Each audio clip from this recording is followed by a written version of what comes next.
Intinya sama. Kalau orang baik merasa politik itu kotor, nanti ranah politik tetap dikuasai orang-orang yang jahat.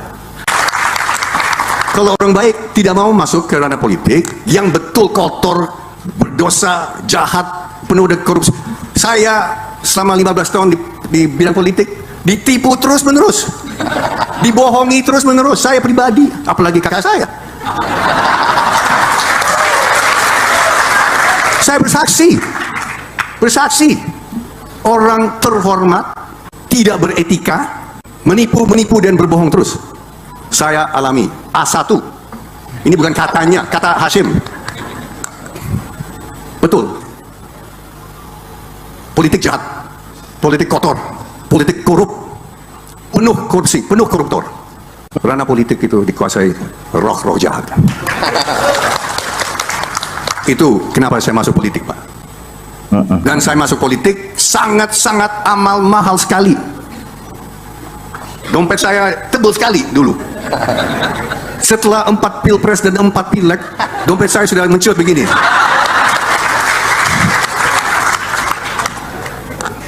Demi Allah saya katakan itu.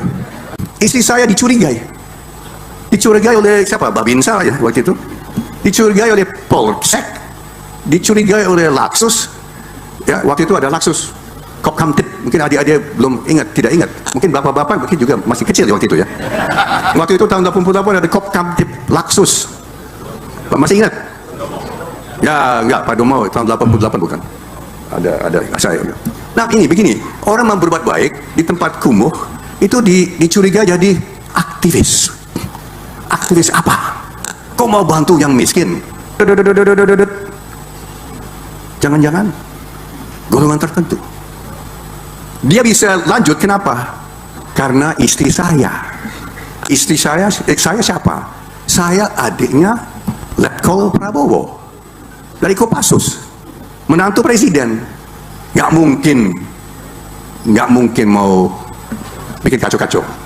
Coba, ya, dia bisa berbuat baik dan bisa mengamal karena koneksi dengan orang yang cukup kuat waktu itu. Mungkin lebih gampang lagi sekarang ya. Kita mau bikin bangsa Indonesia bahagia, ya Pak. Rakyat kita berbahagia. Pak Prabowo bilang dia mau bikin ibu-ibu tersenyum. Saya mau buktikan saja. Bahwa bangsa Indonesia itu bisa.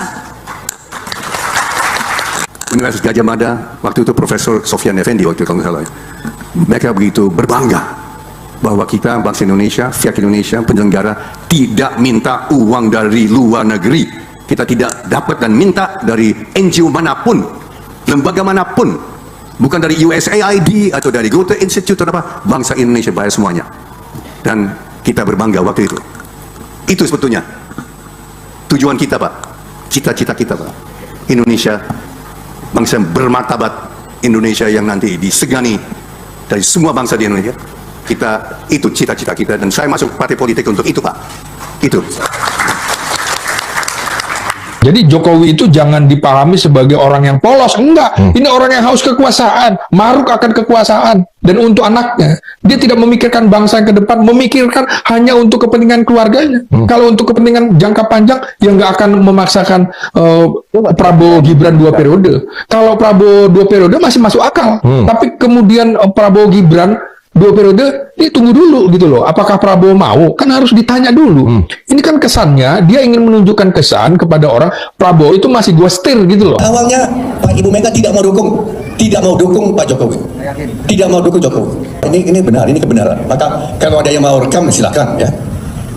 Dan ternyata penyandang dana utama itu saya. Pak Jokowi sering datang ke kantor saya, Jokowi lah yang merusak Prabowo sehingga dia lari dari pemikiran dia. Prabowo, Bapak Presiden Prabowo, pemikiran Anda saya baca dan saya ikuti, dan hampir 100% saya setuju pemikiran Anda. Tapi saya sangat sedih bahwa Bapak seorang jenderal, mantan pemimpin pasukan khusus, bisa terkalahkan oleh pengaruh Jokowi.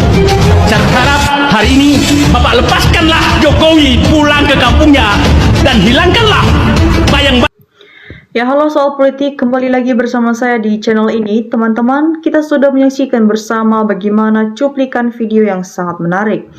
Dan tentunya teman-teman, sebelum kita bedah lebih dalam isu panas hari ini, jangan lupa untuk dukung channel ini dan subscribe dan berikan komentar kalian teman-teman, sehingga tidak ketinggalan informasi menarik yang kita sampaikan.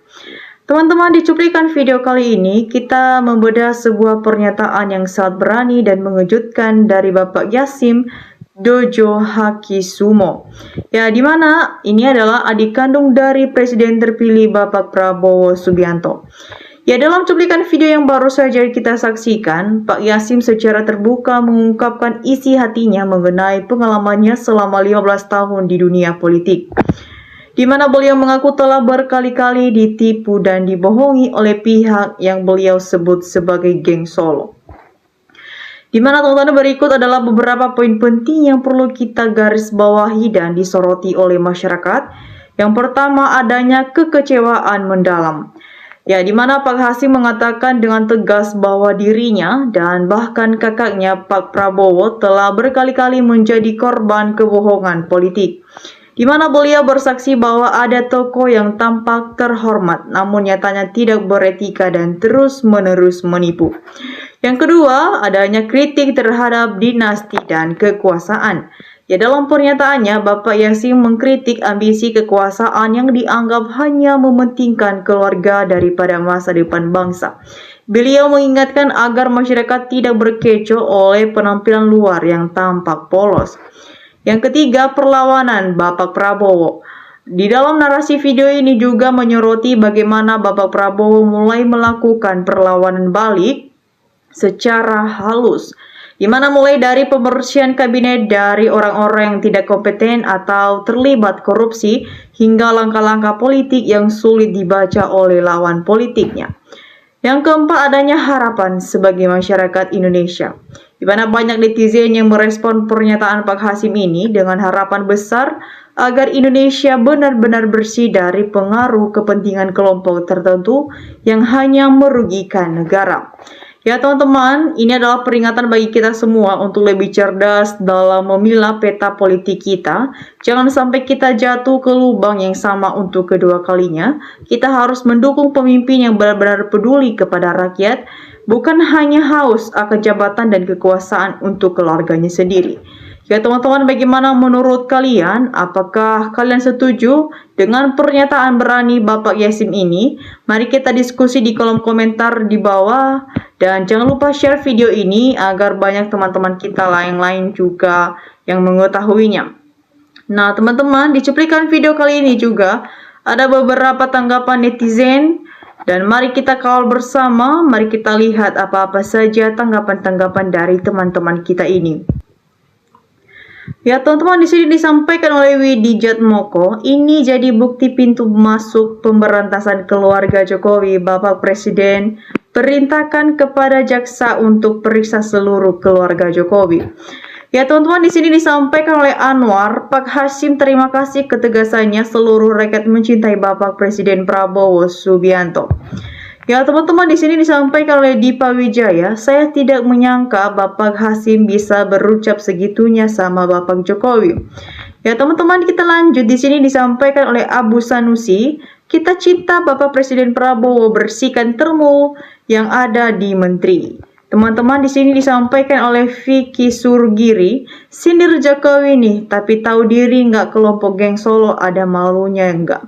Teman-teman, di sini disampaikan oleh Edi Purwanto, geng komplotan Jokowi perlu disingkirkan sehingga rakyat bawah sampai menegah akan sejahtera. Teman-teman, di sini disampaikan oleh Srindah Warni, betul sekali yang disampaikan oleh Bapak Yassim, singkirkan geng Solo secepatnya juga antek-anteknya. Teman-teman, di sini disampaikan oleh Nurdianti, ganti Gibran dan para penipu lainnya, ganti dengan yang tulus bekerja, yang bersih, yang rajin, yang jujur, dan pemikiran lurus. Teman-teman, kita lanjut. Di sini disampaikan oleh Suci Rahayu, segera tangkap Jokowi dan adili biar Indonesia aman, rakyat tentram dan damai. Teman-teman, di sini disampaikan oleh Suki, yang baik saran Bapak Prabowo supaya tangkap Jokowi. Teman-teman, disampaikan oleh Pelangi, adili Jokowi dengan seluruh keluarga dan kroni-kroni yang masih mencolok di pemerintahan Prabowo. Teman-teman, kita lanjut di sini disampaikan oleh Anwar Midar, Prabowo tidak mungkin geng lagi Gibran yang tidak memiliki kemampuan. Teman-teman, kita lanjut di sini disampaikan oleh Dandri Wahyudin, Jokowi mau diseret gimana? Yang dukung banyak oligarki Kapolri dan buzzer-buzzer bayaran, jadi hukum dibolak-balik kelihatan benar-benar tapi salah. Teman-teman, kita lanjut di sini disampaikan oleh Handika, Pak, masyarakat belum puas kalau Jokowi belum dipenjarakan keluarga Jokowi. Teman-teman, kita lanjut di sini disampaikan oleh Teti Sertiarti, mantap Pak Presiden, Bapak yang berkuasa, tangkap si Jokowi dan sekarang raja korupsi. Rakyat mendukung Bapak, rakyat melindungi Bapak. Teman-teman, kita lanjut di sini disampaikan oleh Nur Solahuddin. Ayo Pak Hasim bantu Pak Prabowo, rakyat, mahasiswa dan Purniawan sudah bersatu bergerak geradu KPK tangkap koruptor, kakak Feng, geng Solo dan para ternaknya. Teman-teman, disampaikan oleh Pendeta Tunik, Pak Yasim harus dipisahkan bahwa Prabowo dengan Jokowi karena tidak ada manfaatnya, si Jokowi sudah tidak pantas dipercaya, bohongnya sudah keterlaluan. Ya teman-teman, bagaimana menurut teman-teman semua dari tanggapan-tanggapan teman-teman kita ini? Jangan lupa untuk berikan tanggapan kalian di kolom komentar di bawah agar kita bisa bertukar pikiran bersama di channel ini. Nah teman-teman, demikian saja cuplikan video kali ini. Jangan lupa untuk saksikan video berikutnya yang tak kalah menarik. Salam NKRI, harga mati.